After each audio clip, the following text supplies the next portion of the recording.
Namaste guys, Ashish here for WPXbox, and I'm going to show you how to install Android apps on Windows 10 Mobile. This is working only for preview mode. Now you need to first enable developer mode on your Windows 10 Mobile, that you can go to settings, update and recovery and enable it. Also make sure your device is actually available for discovery, because when you connect to your PC over Wi-Fi or USB, you will need the pair code. So when you hit the pair button there, you get a pair code that you need to input in the command prompt using the tool which we will just show you next. So remember this part, you will need it.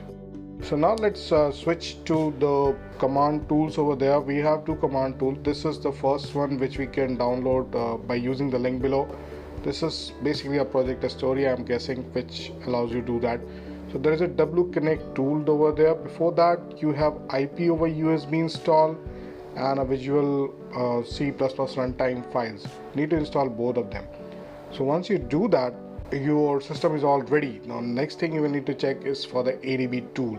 So it should be in program files, Android SDK, platform tool. So this is ADB available there. Now you can see I already have a couple of APKs which I have downloaded. I'll suggest if you want to download something, find out. Next, launch command prompt, but run it as administrator. You might need some privilege, probably. I'm just making it on the safer side. So now done that, we'll first go to the tools folder which you have downloaded. So cd, copy paste, go there and run wconnect.exe USB. When you do that, it will try to figure out where your phone is, if it's connected over USB, and then it will create a session and stuff like that, so that it can deploy the APK files there. And right after this, you will be asked for a pair code. So I showed you in the previous video where the pair code is. So use that and then connect your device. Now in case if it gets an error, something like this, since I was running this tool previously, so of course this was a problem. So I'm going to just go to Task Manager and close up. So in case you get any error of these kind in deploying for the next time, you can just go to your Task Manager, find wconnect.exe and just end task, and it will be all gone. So now we'll just try it again, and it should create session and connect, and it'll ask for the pair code, so use that.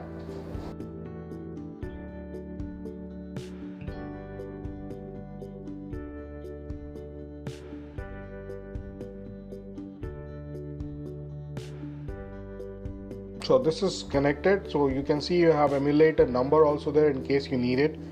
So once done, you need to now go and connect using the ADB tool. Now the emulator number is sometimes necessary if you have multiple devices, so you can deploy it based on emulator number as well. So now let's switch to the ADB tool. So we'll again need to copy paste the path and change directory and go there.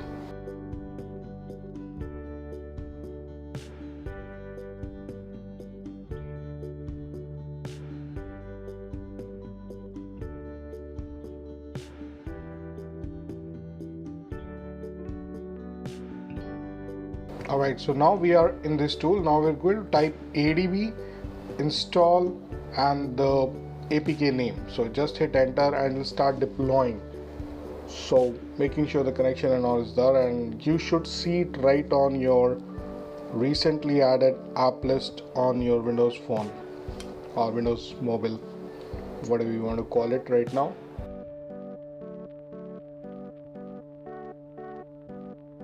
So that's the message you will get, and right after that deployed successfully, a message like that, and it will be all done. So I've installed like 3 apps for this.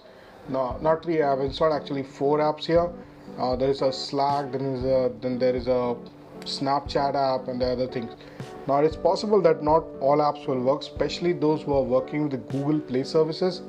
So all these apps will not work and might give an error, or you can just quit it and it works out. For example, the Slack app worked really well and all the conversations was going on. So yep, that's the only condition that you need to be careful now. So now let's switch to the phone view now, where I will show you the apps installed basically.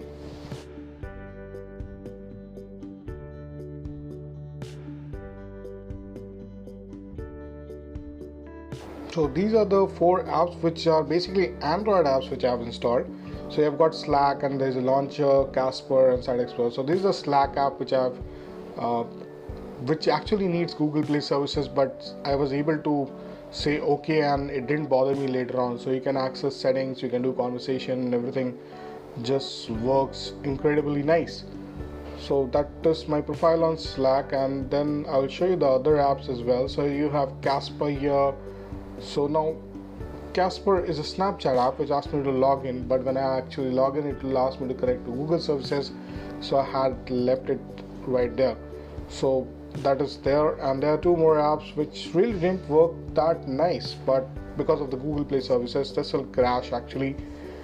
So this is the kind of loading you will see. It actually loads in an Android environment where it supports all those Android files and system files and etc. So guys, that was the video. That was about deploying the APK files on Windows 10 Mobile. This is how developers will do it, and for now you might want to try it out and do it on your own. So guys, thanks for watching. Subscribe to our channel and stay tuned for a video like this. Thanks.